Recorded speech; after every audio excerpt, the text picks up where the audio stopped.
We weren't alone. Someone lived in our attic for months. When I was about 6 years old, we lived in an old two-story house with peeling white paint, a porch that sagged under the weight of years, and an attic that seemed to hold more shadows than boxes. To adults, it was just a house, one of those century-old places common in our town. But to me, it was a landscape of fear. The stairs groaned like something old and alive. The pipes rattled in the walls like a hand dragging along plaster. And at night, the house seemed to breathe heavier than the people inside it. Everyone told me I was too young and too imaginative, that all houses made noises, that it was only the creak of wood and the settling of beams. But I knew the difference between a house sighing and someone walking. My older brother didn't help. He liked to make fun of me, whispering stories about a boy who had died in the house long ago, who had never left, who had climbed up into the attic and lived there for 10 years without ever being seen. He made up details, how the boy had scratched his name into the beams, how sometimes you could hear him dragging his fingers down the walls at night. I laughed along because I didn't want to look like a baby, but I believed every word. It started with the footsteps, slow, deliberate, always overhead. At first, I thought it was my brother, sneaking up there to scare me, but the timing was wrong. I would hear them late, long after I knew he was asleep, his body sprawled across his bed, the faint sound of his breathing coming from the other side of our room. I would lie awake, my eyes fixed on the ceiling, counting the steps until they faded. They didn't sound like animals, didn't scamper or scratch. They paced. They stopped and started. Sometimes they seemed to stand still right above me, like someone listening. I told my mother, desperate to be believed. She smiled, stroked my hair, told me houses creak, that air moves through old beams, that shadows and sounds play tricks on little boys who stay up too late. My father worked nights often, and she was alone with us most evenings, and I think she needed me to accept her answer more than I needed the truth. So she dismissed it, and my brother only leaned harder into his story about the dead boy in the attic. I learned to keep quiet.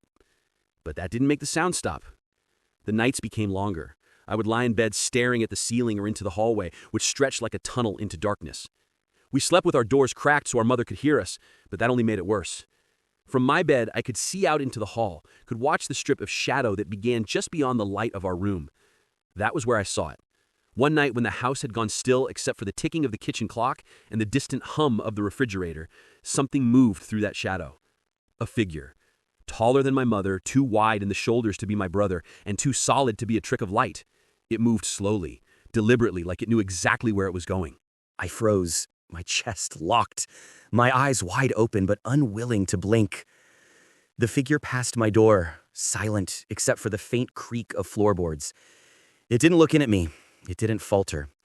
It just continued down the hallway toward the attic door. I heard the old wood groan as it opened, the muffled thud as it closed again, and then silence. I pulled the blanket over my head, tears running hot across my face, afraid that even breathing too loud would call it back. I stayed like that until exhaustion forced my eyes closed. The next morning, I tried to explain it away. My father must have come home. Maybe he needed something from storage. That made sense. That was safe. But when I asked him at breakfast, he frowned and shook his head. He hadn't stepped inside the house once during the night. He'd been at work until morning. My mother confirmed it. They both looked at each other and then at me, and the conversation ended with another reminder that I was letting my imagination run wild. But deep inside, I knew it hadn't been imagination. From that point on, the house became unbearable. Every noise sent me rigid. Every creak of stairs, every sigh of walls felt like proof that the figure would return. I began to dread nightfall. I hated when my father worked late, hated the way the house seemed heavier without him. I stayed as close to my mother as possible, trailing her from room to room. She brushed me off, told me to play with my toys, told me to stop being afraid of nothing. But it wasn't nothing. I could hear it. One evening, my brother brought home friends from school. They were older, louder, braver. They told ghost stories in the living room, laughing at their own boldness. I sat on the floor, quiet, listening. They dared each other to go into the basement, to knock on the attic door. My brother, eager to look fearless, bragged about how his little brother was scared because he had seen the ghost himself. They laughed, but then they turned to me. "Tell us," they said, "what did you see?" I wanted to belong. I wanted to be part of their laughter. So I told them. I told them about the footsteps, about the figure in the hallway, about the attic door opening. I left out the tears, left out the part where I buried my face in the blanket, but they didn't care. They believed enough to feel excited. Instead of mocking me, they grinned. "Let's go up there," they said. "Let's see the ghost for ourselves." I panicked. I begged my brother not to. I told him it was late, that Mom wouldn't allow it, but they were determined, and eventually they pulled her into the game. She sighed, agreed to humor them, and fetched a flashlight from the kitchen drawer. We trailed behind her, a little parade of courage and fear, climbing the narrow staircase toward the attic door. My legs felt like water. She unlocked the door, the key scraping against old metal, and pushed it open. Dust floated in the air like faint smoke, swirling in the beam of the flashlight. At first she was calm, her voice light, as she told us to stay close. The boys shoved each other, laughing nervously, their bravado cracking at the edges. I hung back, clutching the banister, my stomach tight. She stepped inside, sweeping the light across boxes and beams. For a moment it was just the usual clutter of old furniture and forgotten belongings. Then she stopped. Her shoulders stiffened. The light held steady on something in the far corner. Her tone changed instantly. She shouted for us to get out, her voice sharp and commanding in a way I had never heard. We didn't hesitate. Fear rolled through the group like an electric shock. The boys scrambled down the stairs, tripping over each other, their laughter gone, replaced with panicked gasps. I stumbled after them, my heart hammering so hard it drowned out every sound. We burst through the back door into the night air, cold and damp, and she was right behind us, slamming it shut, dragging us across the yard to the neighbors. She pounded on their door until they answered. She demanded the phone, her words clipped, urgent. She called the police. Her hand trembled so badly she nearly dropped the receiver. None of us asked questions. None of us wanted answers. That night we didn't return. We stayed with the neighbors until my father arrived, and then we were driven to a cheap motel on the edge of town. I remember lying in the hard bed, the scratchy blanket pulled up to my chin, listening to the sound of cars on the highway. I couldn't sleep. I stared at the ceiling, every nerve raw, convinced that at any moment I would hear footsteps above me again. The next morning my parents returned to the house with the police. I wasn't allowed to go. My brother tried to press for details, but no one told us much. I overheard pieces, though. I heard my mother say the words blankets, wrappers, clothing. I heard my father curse under his breath. And I realized then what had been living above us wasn't a ghost. It wasn't a shadow. It was a person. I was too young to understand fully, but I knew enough. The footsteps were real. The figure in the hallway was real. The house hadn't been ours alone. Someone else had been there, moving quietly through the night, watching, listening, waiting. And the worst part wasn't that I'd been right. The worst part was knowing that no one had believed me until it was too late. My parents left us at the motel with explicit instructions about the door and returned to the house with the police. Time stretched and contracted until they came back. My mother did not meet my eyes. My father said the situation was being handled and we should rest. Later, I heard more when they thought I was sleeping. The attic had not been empty. There were blankets arranged into a nest in the far corner, food wrappers pressed flat under a box, a line of water bottles, a coffee can with ashes, cigarette butts tucked into the seam where the roof met the floorboards, a pile of clothing not ours. Someone had lived there long enough to settle. Someone had organized the space the way people organize spaces they intend to return to. The police had asked questions that had no satisfying answers. Had we noticed missing food? My mother had said yes, but she thought it was the boys. Had we heard noise at night? My mother had said the house was old. Had anyone been up there recently? My mother had said no, except last night. Had doors ever been left unlocked? My father had said never, then added sometimes under his breath, which is to say nearly always in a town where people still traded house keys with neighbors. The officer had written things down and promised patrols. My parents had nodded without believing that a patrol could help with a house that had already allowed a stranger to fold himself into its topmost room. We did not return that day or the next. The motel became a camp. We bought 2 changes of clothes at a discount store and learned which restaurants would box up a meal that fed all of us cheaply. I kept expecting the motel room to acquire its own wrongness, but it never did. It stayed blank and impersonal, a relief by being nothing. At night, I lay awake and listened for footsteps in the ceiling. The building had only 1 level. Silence became proof that the noise had been real at home. If the house had been the kind of house that simply creaked, this room would have creaked too. It didn't. On the 3rd day, my parents took us back to the house in daylight. We were told to wait in the yard while they went in with the officer. The grass prickled the backs of my legs as I sat. The attic window looked like an eyelid that refused to close. My brother tried to look as if he did not care, but he kept glancing at the door. When our parents emerged, their faces had that bleached look people get when they have seen something they cannot fit in a sentence. We went inside only long enough to gather clothes and some important papers and a box of photographs. My mother would not allow us upstairs. When my brother asked if he could get a toy from his room, she told him he would buy a new one. That was the moment I understood we were not moving temporarily through this danger. We were already pointed away from the house. We stayed at the neighbor's house until the sky lightened, everyone pretending to be calm while the room carried that thick, metallic quiet that follows a shock. My mother sat on the edge of the couch with the flashlight still in her hand, as if she needed to keep holding it to keep control. My brother's friends tried converting fear into jokes, but their voices kept slipping. I watched the window, certain the attic window across the yard would brighten in some unnatural way, certain a shape would appear and watch us watching it. Nothing moved. The neighbors brought tea and repeated the usual comforts people repeat when they need to make sound. None of it landed. When my father finally arrived from his shift, he looked older than he had that morning. He listened to my mother in the hallway, where they thought we couldn't hear, then told us we were not going home to sleep. He didn't say we were in danger, and he didn't have to. The house had said it for him.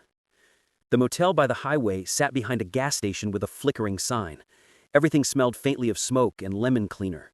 We were handed a key on a cracked plastic fob and told the ice machine sometimes stuck. I had never stayed in a motel before. It felt like being between places, like the world had paused and left us in the crease. My brother sprawled on one of the beds and stared at the ceiling. I lay on the other and watched the thin curtain breathe with the air conditioner. My mother moved through the room in purposeful circles, collecting nothing because there was nothing to collect, trying to bring order to the small table by aligning the brochures. My father sat in a chair by the door and did not take off his shoes. Sleep came only in stutters. Every noise from the hallway sounded like feet on our own stairs. Every tremor of the vents sounded like something in the walls. When I drifted off, I dreamed I was back in my bed at home, the hall a black river, the attic door a mouth. In the dream, I watched the figure pass again, only this time it stopped at my doorway and turned its head. I never saw a face. I woke with my heart slamming so hard I had to sit up to convince it to slow. Morning made nothing easier. The light only showed what night had hidden. My mother's hands shaking as she tried to pour cereal into foam bowls. My father already on the phone with someone who sounded like an officer. The boys from last night suddenly quiet and obedient when their parents came to collect them. We had no clothes besides what we wore, no toothbrushes, none of the invisible pieces of a day that convinced you life is normal. A small kindness from the neighbor arrived in the form of a plastic bag with toothpaste, 2 t-shirts from her son, a hairbrush. I remember that kindness more clearly than the faces of some relatives. At the motel that evening, my mother finally spoke in a way that wasn't just instruction. She said there had been more up there than blankets. She said there were pencil marks on the beam where someone had been tracking days. She said there were footprints in dust that belonged to shoes none of us owned. She did not say anything about a person. She described items as if that could contain the person who used them. My father added only that a deadbolt had been installed on the attic door and the kitchen window latch had been replaced and there would be a padlock on the basement bulkhead by tomorrow. He said these things as if the right hardware could fix a memory. The older boys tried to turn the event into legend. The story reached school in forms I barely recognized. In one version, the figure had been 7 feet tall and eaten raw meat. In another, it had been an old woman with hair to the floor. Kids brought me questions and expected me to like the attention that stories bring, but I wanted none of it. The truth was already an unbearable shape. The lies were only bad decorations.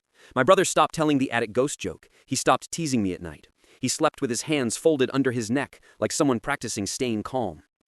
A few days later, my father announced the move would happen ahead of schedule. He had found a place through a coworker. It wasn't as nice as the old house, he admitted, but it would be ours.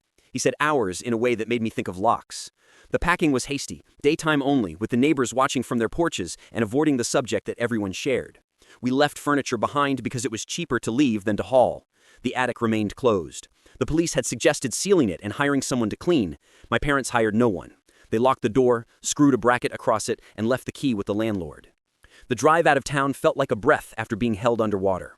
I watched the rooftops shrink in the rear window and told myself the feeling of being watched would stay there, anchored to shingles and beams. In the new town, our new house smelled of fresh paint and new carpet. The attic was a crawl space with a hatch you couldn't access without a ladder, and my father stored the ladder in the shed and padlocked the shed. For months, I checked the ceilings anyway and lay still at night until silence felt ordinary again. The human mind is trained to normalize if given time and a little luck. Years passed. The event compressed into one of those stories families keep in a box nobody opens, taken out only in halves during holidays when enough time has passed to let people pretend it had been less than it was. I grew old enough to know that pretending is one of the most important skills of living. Even so, pieces of the attic followed us. I developed a habit of counting steps from my bed to the door and from the door to the hallway light. I preferred doors closed all the way instead of cracked. I learned not to look too long down dark hallways because blackness can shape itself into whatever you dread if you give it seconds. I learned to tell myself it was nothing and then to remain unconvinced. When I was 12, a neighbor from our old street sent a letter to my mother. Inside the letter was a clipped article from a local paper. It mentioned a teenage boy found sleeping in a garage 2 neighborhoods over. A boy who had been living in hidden spaces for months. A boy who returned to places he knew after people moved away. The article used words like troubled and transient. It mentioned that food had gone missing from pantries and laundry from lines. It did not say attic, it said spaces. My mother folded the clipping twice and placed it in a drawer. She told my father they had probably always known it was a person, and now they could pretend there was closure. My father said the article proved nothing about our house. They both spoke as if naming things could shrink them. I asked my mother, later, what she had seen that first night with the flashlight. She said it had been a corner arranged like a home. She said there had been the smell of cigarettes and the warmth that lingers in blankets just after a person stands. She said she had seen a coffee can with something still smoldering and a plate from our own kitchen with crumbs on it that did not belong to that day. She did not say she had seen a face. She did not say she had heard breathing. She did not have to. The way her hands moved when she remembered said more than her words. Sometimes, even now, I think about the mechanics. To live above people without being noticed requires a carefulness I can barely imagine. He would have learned our patterns. He would have learned the sound of our car in the driveway, and the cadence of my father's boots on the steps, and the precise minute my mother ran the dishwasher. He would have known when to move and when to freeze, and when to lower his weight so floorboards became silence again. He would have watched shadows the way I did, but for different reasons. He would have known our names, not because we gave them to him, but because we spoke them in rooms under his feet. He might have known what we ate, and who we loved, and which cabinet door never latched, and how far a whisper carries. The intimacy of that makes me colder than any ghost story. On the night of my brother's sleepover, the facts arrange themselves the same way no matter how I shuffle them. A group of boys capable of bravado, a mother willing to humor them until humor snapped, a flashlight beam finding the difference between storage and residence, a voice that cut through every other sound and told us to run. The running became a lesson I have kept. When a voice that loves you changes shape and warns you, you move. You do not ask for proof first. You gather yourself and you go. In the years after, whenever I found myself in a building with an attic door, my heart tagged it. In friends' houses, I knew where the pull-down cords were. In rental apartments, I memorized the position of the ceiling hatch. I never went up, and I never stood under those squares of wood longer than necessary. People told stories at parties about places being haunted, and I let them have their amusement. A haunting you can disbelieve. An intruder you can't see is a fact that rearranges the map of your home forever. We do eventually return to old places. Not always with our bodies, sometimes only with thoughts that refuse to accept new addresses. Over time, I understood my mother better. She needed to say the house noises were only the house. She needed to keep breathing through evenings when my father worked and bills waited. Her denial was not blindness. It was a rope across a river. She crossed with us and only let go when the shore was under our feet. When she yelled for us to run, she did something I still measure other decisions against. I have visited that town since. I have driven down the old street. The house wears new paint and a different porch light. There is a swing where our rusted grill once stood. Children's chalk marked the sidewalk the last time I passed. The attic window looked ordinary in daylight. Just a pane, just sky behind glass. I wanted to believe that meant the story had found an ending, that the house had resumed being only a house. But I also know that sometimes a story doesn't end, it just moves to another room. In the motel that first week, I pressed my ear to the pillow and listened for proof the unknown had not followed. I heard trucks, doors, televisions, water running in someone else's sink. No footsteps above. The silence made me lonely, then grateful. I held on to that feeling like a coin. The next night I tried to trade it for sleep. It didn't work. Fear doesn't keep the hours you ask it to. It comes when it wants, pads down dark hallways inside the mind, and opens old doors with a familiar creak. Even now, when a house settles, I count the beats and wait to see if it pauses like a person thinking. When it doesn't, I tell myself the count worked. When it does, I remind myself there are explanations that do not comfort. We left that attic behind, but the shape of it lives in the way I look at ceilings, and the way I prefer closets latched, and the way I keep shoes by the bed. In photographs from that year, I see a boy who appears to be looking at the camera while his gaze angles towards some imagined second frame just out of view. The camera caught the version of me meant for albums. The attic kept the other. The figure I saw in the hall has never turned its head again in memory, and I do not ask it to. Some distances you maintain out of courtesy. Others you maintain because you need to go on living in rooms with doors. I used to think the story ended when we moved. Boxes closed, doors locked, a drive out of town with the radio too loud. It is comforting to believe that changing an address is the same as changing a life. For years, I let that comfort sit on the highest shelf of my mind, dusty and undisturbed, something I could point to when the house noises in new places made me hold my breath. Then, time worked the way time does. It thinned the shock into something you can carry, and thickened the urge to know into something you cannot ignore. The story did not end. It settled. And when I was old enough to think I could handle whatever sifted up, it began again. It started with a small trigger that should not have mattered. I was 24 and working nights in a warehouse, the kind of job that convinces a body to memorize the difference between a pallet sliding and a person walking. A new hire came from my hometown.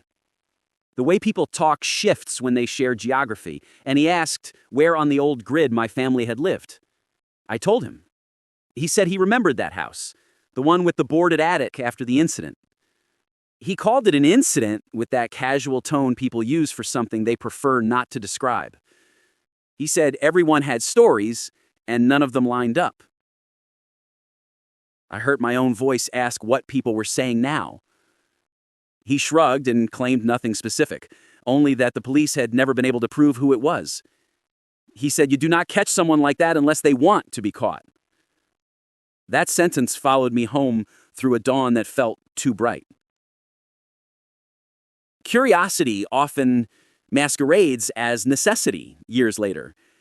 I called my mother that afternoon, intending only to ask how she had been and how the garden was doing and whether she needed me to come by before the holiday.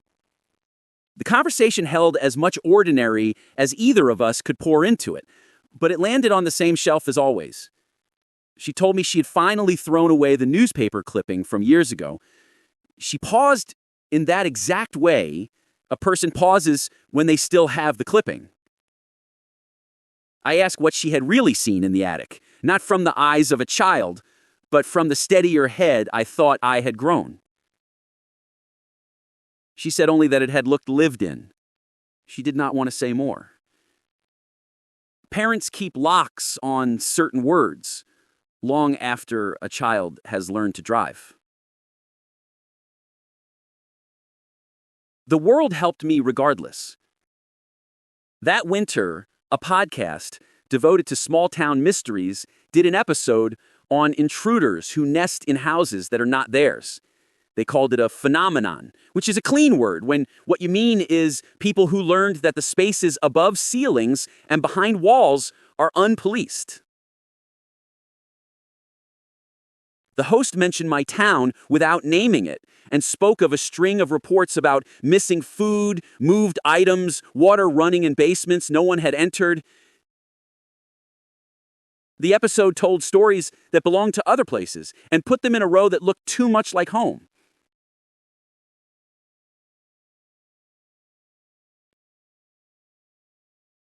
After that, I went looking for records that did name us. Public documents are a strange comfort. They wrap unease in dates and coats of arms and the dull language of forms. In the library near our new place, I found an old microfilm reader and taught myself the crank of it the way people used to teach children how to wind clocks. Pages rolled into view. Headlines used words like trespass and suspicious activity and property damage. There were small notices about residents who had complained of movement in attics, odd smells, cigarettes smoked in houses owned by non-smokers. No single story matched ours on paper. Together they formed a shape that fit. In one brief article, the police warned residents to secure secondary entrances and to be mindful of storage spaces. The article said nothing about how to be mindful of what hides above ceilings at night when a family sleeps. I kept telling myself I was only collecting facts, that I would bring them back to that shelf and be done. Instead, I drove to the old street on a Saturday that smelled like thawing soil. The house had been painted again. A tricycle lay on its side on the walk. A wreath hung on the door that signaled this was a home, not a museum. The attic window looked like any other pane. No boards now. No tape across the frame. No reason for anyone walking by to glance up twice. I stood across the road and realized that old fear had not been exorcised by paint. It had only been quieted by distance. A neighbor recognized me. Time is kind to the young when it comes to being recognized, and kind to the old when it comes to remembering. She had once brought us toothpaste and a hairbrush. Now she had a cardigan and a dog that sniffed my shoes as if they could tell it something worth knowing. She said our family had left in a hurry, which I knew, and that the landlord thereafter rented to a series of young couples who did not stay long, which I did not. She said the house had stopped being odd after a while, unless someone said it was odd, in which case it answered in the way houses sometimes do. She did not define the answer. I did not press. People who have kept each other's secrets for decades do not throw them out on an afternoon sidewalk. If I had been the version of myself I wanted to be, I would have gone home with that walk and that talk and set the old thing down. Instead, I typed the name of my childhood street into a dozen search bars until my eyes ached. Most results were about yard sales and pet rescues. Then I found a forum post, 7 years old, written by someone with a username that sounded like a joke and a tone that did not. The post recounted a period when a family on our block had felt watched. It mentioned cigarette smoke in a house of non-smokers. It mentioned food missing in small quantities. It mentioned a child who described footsteps in the attic and a figure in the hallway that might have been taller than a mother and shorter than a father. There are sentences that break the air in front of you the first time you read them. I printed the post and folded it into my wallet like a charm against forgetting what forgetting costs. There is a line between knowledge and contact that most stories suggest you should not cross. I stepped over it with the carelessness of someone who assumes they are safe because years have made a fence. The forum thread included another user who said they had known the intruder. The word knew was doing a lot of work. The user claims to be a cousin. They wrote that he had been a boy who did not want to go home because home was sometimes a place he could not breathe. They wrote that he learned you can hide anywhere if you carry the right quiet inside you. They wrote that he had disappeared for stretches and then reappeared smelling like dust and wood. The cousin wrote that he was not been evil, just unmoored, and that the town had wanted a shape to fear more than it wanted to ask who failed him. It is easy to be skeptical of strangers on a screen. It is also easy, when your heart recognizes a pattern, to believe them too quickly. I messaged the user and asked if they were willing to talk. They did not answer for days. People without obligations owe you nothing. Then a reply arrived that said they did not want to expose a family member who had already done the exposing for all of them, but that they would answer a few questions without names. They said the boy had been clever with hinges and timid with people. They said he made nests in high places because high places let you hear trouble before it arrives. They said he once told them that certain houses sang better than others at night. I asked what sang meant. The cousin said he liked houses with long hallways and certain kinds of stairs because they made useful music when people moved. It was not a confession. It was a description delivered with the restraint of someone who does not want to justify, only to report. There was a temptation to let sympathy rewrite the past in softer letters. It did not. Compassion and caution can share a room and still sit on separate chairs. I asked the cousin if he ever talked about seeing us. The reply came back that he never said names, but that he used to describe a little boy who looked out into a hall at night with the stubborn bravery of someone who wants desperately to be brave. He said the boy always stared too long, which is dangerous when you are hiding. He said he did not go down the stairs the nights the boy stared long. He said he preferred families that slept without thinking. Memory can be cruel. It will offer you a scene and dare you to paint new shadows on it. I lay in bed that night and stared at a ceiling that belonged to me and counted steps in my head even though no one was stepping. I remembered the figure that moved past my door, and I decided that on one night it had adjusted its walk to make less sound. I decided that on another night it had stopped and listened for breath. These were guesses wearing the clothes of fact. I knew it even as my stomach clenched around them. Questions come in clusters when you open a box. I visited my parents and asked my mother the kind of careful question that lets a person answer or walk away. I asked whether she remembered the smell in the attic. She said the smell was not only cigarettes. It was also the damp paper smell of stored things moved often and not put back correctly. She said it was the faint sour of unwashed cloth. She said it was the kind of breath a closed-up place exhales when a body has warmed it. She was not trying to frighten me. She was reporting. Then she told me something new. She said the toilet in the small half-bath on the first floor had been flushed at odd hours for months, and she had blamed us boys in whispers, and we had denied it, and she had chosen not to believe us because the alternative made her throat close. She said that after the attic was found, she understood. The house had a stack that ran straight from that bathroom to a crawl space behind a knee wall up there. The sound of water moving had been a path marked by habit. I started to see the house as a body. Beams like bones, vents like lungs, pipes like veins. I imagined a person learning to live inside it the way a symbiont learns a host. It is not a comfortable picture, and it is not meant to be. But the reality is more uncomfortable still. A person was there. He learned to avoid detection in a place that was supposed to be the opposite of anonymous. He learned our patterns and wove his around them. He listened to our dinners from a plank away. He knew when my father's shift ended and when my mother's favorite show switched from one station to another. He likely knew that I counted to 30 before stepping into the hall. On the drive back to my apartment, I passed a row of identical homes whose attics likely hold only insulation and the brittle remains of old wreaths. I wished an ordinary wish for them. Something like emptiness, which in this context is another word for peace. At home, I locked the door, not as a ritual, but as a habit that had grown honest. I stood under my own ceiling for a moment longer than necessary, listening. The quiet felt like a room with its eyes closed. I reminded myself that silence is not a signal, good or bad, and that hypervigilance is a cousin to superstition. Then I set my shoes by the bed, because old lessons sit close. In the dark, when the building shifted in the wind, I counted to 30 and let the numbers run out like a rope I could lay down. People want a finish. I can offer none. The attic does not resolve. It hums. The figure does not return. It remains a shape on a corridor only a child knows how to see. The boy who made nests learned it from someone, or from need, or from both. And I am not the one who can assign blame that does not become a weapon. What I can say is that not all hauntings are made of air. Some are made of footsteps that could have been your own if life bent differently. Some teach you to listen in a way that never shuts off.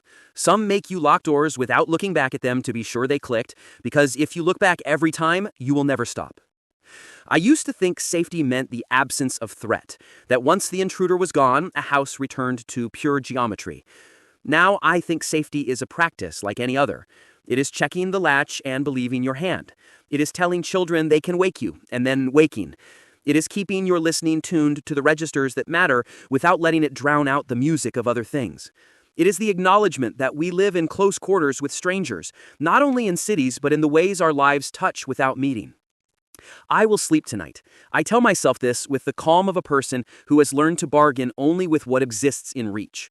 If a floorboard creaks higher than it should, I will take a breath and wait for the second step that would turn noise into intention.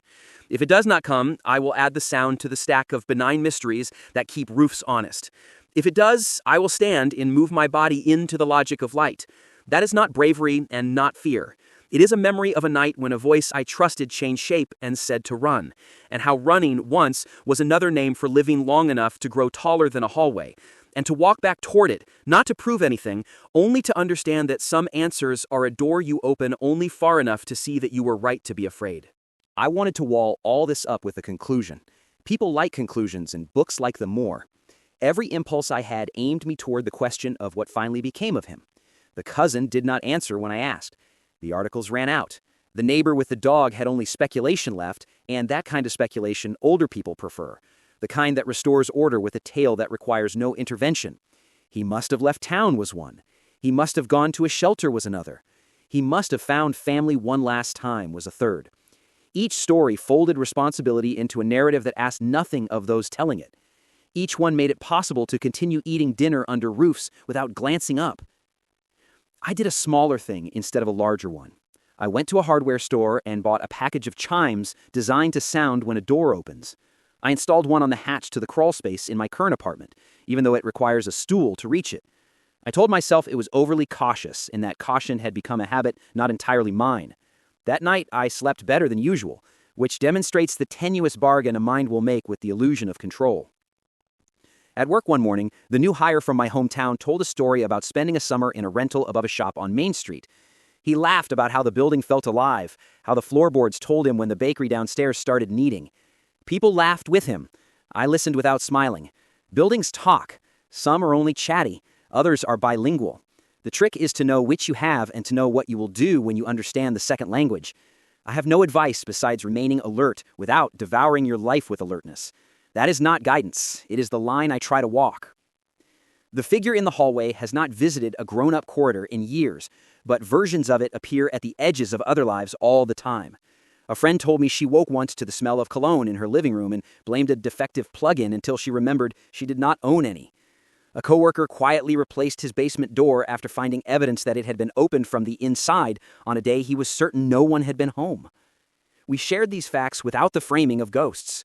It is easier to take practical steps when you resist the seduction of the supernatural. Locks are not talismans, but they are not nothing. I went back to the old house one last time, near dusk, when the sky turns the color of paper left in a window too long. I stood on the curb and looked at the attic window and tried to picture it as only an opening for heat to escape. From the sidewalk came the chalk outline of a game children had drawn that afternoon. No one played then. Dinner makes fields empty. I imagined the boy, the one who learned to love the music of stairs, watching long enough to memorize the rules he never got to join. It was an unhelpful empathy, but I let it pass through anyway. If I never allow that, I risk turning every unknown into a monster. If I allow only that, I risk forgetting that my family had been vulnerable in a way no family should be asked to accept. What I know now is narrow and solid. A house can hold more lives than the people paying the mortgage. Trust in noise fades when noise learns to imitate you. Children read danger the way they read weather, faces upturned, guessing better than they can explain. My mother saved us by believing the evidence of her eyes over the lies she needed, and a part of me has tried to honor that reflex since. The attic followed me, even when I thought I had outrun it. Every move, every lease, every new set of keys came with the same ritual: testing doors, tapping ceilings with my eyes, scanning corners for the kind of wrongness I had learned to sense before I had even lost my baby teeth. I learned to pass this off as caution, or maybe as the nervous tics of someone who had grown up in an old creaking house. But underneath all the adult explanations, the same question pressed like a splinter. What became of him? Life built layers over the question, as life does. I finished school, found jobs, started paying rent in places where the only sounds at night were the groans of the refrigerator or the low hum of pipes. But silence is only insulation. Inside, the attic hummed. I stopped telling people the story because telling it always ended in the same shallow silence. The silence of someone deciding whether you were exaggerating, whether you had dreamed it, whether you were lying for effect. So I carried it alone, and I let it become less a story than a scar. Then, years later, the scar split. I was in my late 20s, working at a hardware store to cover bills while searching for something better. The job was all hammers and locks and paint swatches, customers convinced that the right product could fix the cracks in their lives. One afternoon, a man came in, older than me but not old, with a tired face and a way of standing that suggested he had carried heavy things for too long. He asked about padlocks. I showed him the aisle, rattled off the usual line about weather resistance and shackle length, and he nodded like he had already decided. Then he asked the question that made my chest tighten. Did I think it was worth buying a lock for an attic if the door was already sturdy? I stared at him longer than I should have. He must have seen the flicker on my face because he gave a half smile, the kind people give when they have shared something they didn't mean to. He said he had grown up in town too, near the square, in a house with a steep roof. I asked before I could stop myself if he had ever heard of anyone living in someone else's attic. His smile fell away. He said yes. He said everyone had. We spoke in low tones near the aisle of locks while customers passed, oblivious. He told me there had been a boy, younger than my parents but older than me, who had slipped between homes like water, who had learned to make himself so quiet he could live above families for weeks without a sound. He said the boy's name, a name I will not write, because names are weight, and weight belongs to families who must still carry it. He said the boy had been troubled, unstable, sometimes kind, sometimes frightening. He said that sometimes he showed up in backyards at dawn, barefoot, eyes wide, muttering about how the houses kept him safe. He said that eventually, years after we had left, someone had caught him asleep in a shed, and from there, he had vanished into whatever system waits for people like him. Jail, hospital, road, maybe all of them. I asked if he had ever hurt anyone. The man shook his head, not that he knew. He said the fear was not of knives or violence. The fear was the intimacy, the knowledge that someone had lived with you without your consent, had listened to your dinners and your laughter and your fights. He said no ghost could compete with that. Then he bought his padlock and left me standing in the aisle, holding the word intimacy like a stone I didn't want but couldn't put down. After that, I went back to the forums. I searched deeper, scrolling through threads that had gone quiet years ago. I found another account claiming to have been in school with him, describing how he had always drifted to the back of the class, how he had smelled of mildew, how he sometimes fell asleep with his head on his arms because nights were not his time to rest. I found rumors that he had been seen in another county, living in a vacant barn. I found speculation that he had died in winter, curled against beams, no one noticing until spring thaw. None of it was proof, all of it was possible. My mother was the one who gave me what I think of as the last piece. She had aged, her hair gray, her voice softer. One evening over tea, I asked her again what she had seen in the attic that night, pressing not as a child seeking comfort, but as an adult seeking truth. She set her cup down, her hands steady, and told me she had seen the shape of a person's life where no life should be. A bed of blankets warm to the touch, a plate from our kitchen with crumbs still on it, a notebook with scribbles that looked more like maps than words. And on the beam, carved shallow, a line of days, 10 marks in a row crossed by another, then more. She said she realized then that he had been counting, living his own calendar above ours. That was why she had screamed, not because she had seen a monster, but because she had seen proof that we had not been alone for a long time. She told me she had never forgiven herself for not believing me sooner, for dismissing the footsteps as the creaks of wood. She said parents make choices about what to accept because the alternative would paralyze them, and she had chosen denial until the evidence had been too loud. I told her it wasn't her fault, but even as I said it, I understood the weight of her guilt, because I had carried the weight of being right. What I have come to understand is this: not every haunting is supernatural. Some are flesh and bone, some are cigarettes smoked in silence, some are footsteps timed to the breath of sleeping families. We like our fears to be unreal because then we can fight them with salt or prayers or the conviction that we are rational people. But the attic taught me that the most enduring fears are real, ordinary, human. A person living above you without your knowledge is not a ghost story, it is worse. It is proof that your walls are not boundaries, that your locks are suggestions, that your safety is thinner than you want to believe.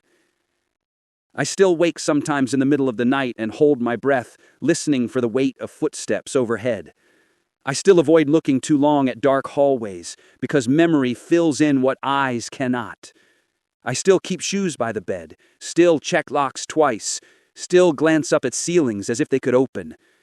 These are habits, yes, but also rituals, not to ward off ghosts, to remind myself that what happened once can happen again, that the world does not owe you the dignity of solitude. What became of him, I cannot say with certainty. Maybe he found help. Maybe he vanished into the endless churn of forgotten men. Maybe he died in some other family's attic and became the story their children whispered. I do not know. What I do know is that he existed. He walked my hallway. He opened my attic door. He turned my fear from imagination into fact. And that will follow me longer than any ghost. If there is a lesson, it is this. When a child tells you they hear footsteps, believe them. When a house tells you it is more than wood and plaster, listen. And when you feel watched in your own home, do not dismiss it as nerves. Some hauntings are human. Some shadows breathe. Some promises of safety are as fragile as dust.